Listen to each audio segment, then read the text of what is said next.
Bismillahirrahmanirrahim. Assalamualaikum warahmatullahi wabarakatuh. Apa kabar anak-anak? Semoga senantiasa diberikan Allah kesehatan jasmani serta rohani. Amin. Kembali lagi bersama Ustazah pada mata pelajaran Quran Hadis kelas 3 bab 3. Pembahasan kita kali ini yakni mengenai hadis tentang sholat berjamaah. Baik anak-anak, mari kita baca bersama-sama hadis tentang sholat berjamaah. Bismillahirrahmanirrahim. An Ibnu Umar radhiyallahu anhuma anna Rasulullah sallallahu alaihi wasallam qala sholatul jama'ati afdalu min sholatil fardhi bi sab'in wa 'ishrina darajatan. Rawahul Bukhari wa Muslim wa Tirmidzi wa Nasa'i wa Ahmad. Nah anak-anak, hadisnya jangan lupa dibaca ya, harus dibaca dengan baik dan benar. Kemudian penjelasan secara rincinya seperti ini. Yang pertama kita bahas membaca lafaz hadis tentang sholat berjamaah. Anak-anak, sholat berjamaah artinya sholat yang dilakukan secara bersama-sama. Jadi kalau yang sendiri bukan dinamakan sholat jamaah. Kemudian sholat ini terdiri dari imam dan juga makmum.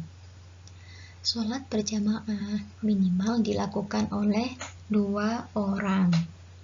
Sholat ini lebih utama dikerjakan daripada sholat sendirian.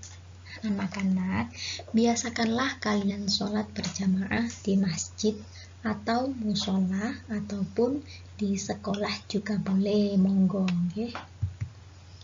Kemudian membaca terjemah hadis tentang sholat berjamaah. Tadi kita sudah membaca hadisnya.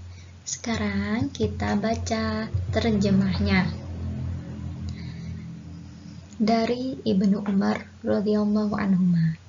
Sesungguhnya Rasulullah shallallahu alaihi wasallam bersabda, sholat berjamaah itu lebih utama dari sholat sendirian sebanyak 27 derajat. Hadis riwayat Bukhari, Muslim, Tirmidzi, An-Nasa'i, Ibnu Majah, dan Ahmad. Kemudian terdapat juga kandungan hadis tentang sholat berjamaah. Apa sajakah itu? Yang pertama kita bahas tentang penjelasan atau pengertian jamaah menurut bahasa dan istilah.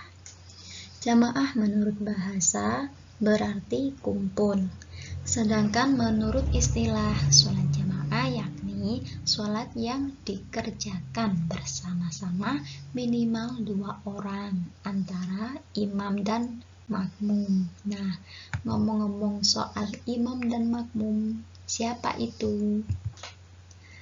Nah, imam adalah orang yang memimpin sholat berjamaah.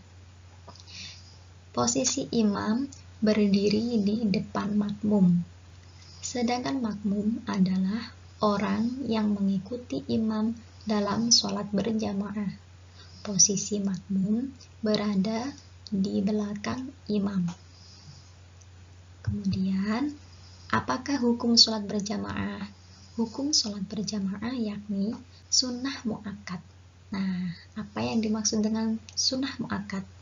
Sunnah mu'akkad artinya sunnah yang dianjurkan. Sholat jamaah lebih baik dari sholat sendiri dengan 27 derajat.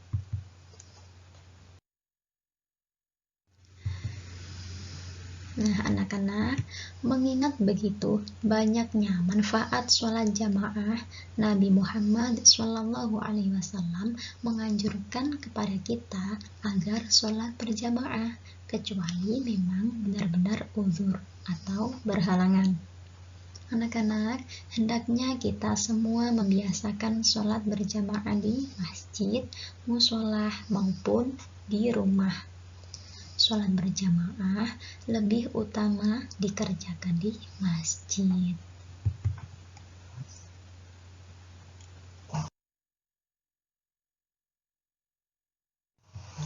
Kemudian terdapat banyak keutamaan sholat berjamaah berdasarkan hadis di atas.